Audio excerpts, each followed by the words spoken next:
Mugamba mutya abali ku channel yaffe eyitibwa LN256 mugende maaso n'ogyegattako kigenda kuba kirungi nnyo. Kati olunaku olwaleero njagala tutunuulire cukkamba juice, njagala tutunuulire cukkamba tugenda mukolamu juice.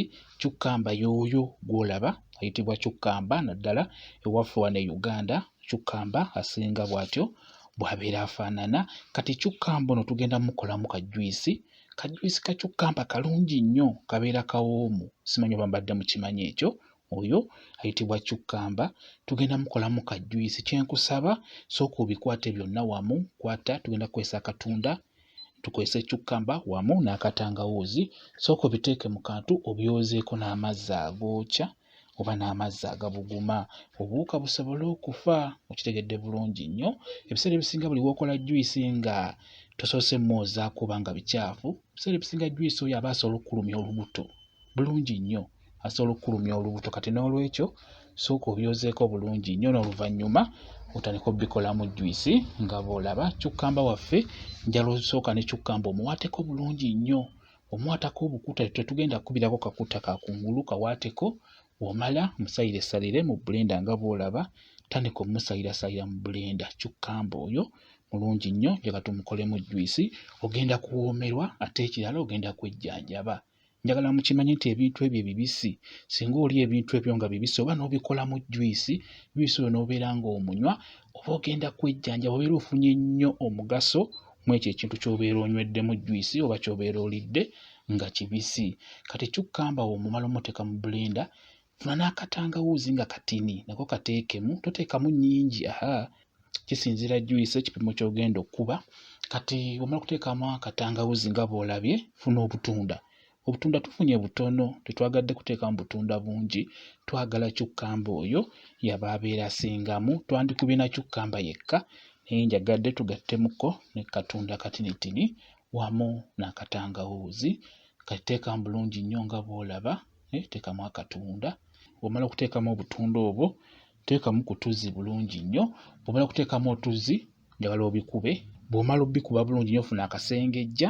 Bw'omala okufuna akasengejja, ofune n'akantu k'ogenda okusengejjeramu. Nze nfunye essefuliya nga bw'olaba, tandika okusengejja juice waffe owa cukkamba, tandika omusengejja bulungi nnyo.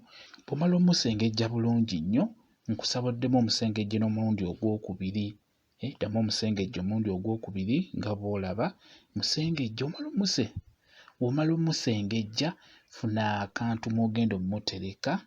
Funa akantu mw'ogenda omutereka. Juice oyo toteekamu ssukaali nedda, kuba abamu baba tebanywa ssukaali. Ate ekirala, cukkamba juice oyo n'obeera oli mulwadde wa ssukaali osobola okumunywa bulungi nnyo, aba ajja kkuyamba. Gw'omulwadde wa ssukaali osobola okkanywa bulungi nnyo.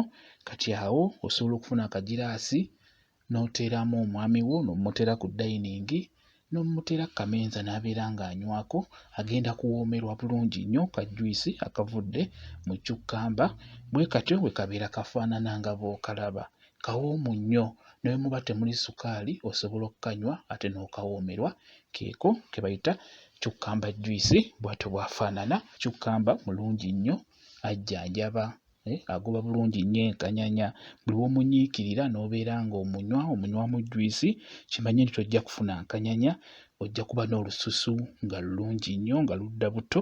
N'ekirala nga bwe nabalaga ku channel yaffe eri eyitibwa Kyayiti, nabalaga nti cukkamba oyo osobola omwesiiga bulungi nnyo mu feesi, osobola omukkolokotako bulungi nnyo eby'omunda ebyo n'obyesiiga mu feesi yo, n'obeera ng'ogoba embalabe n'ogoba obuntuntu obukwata mu feesi.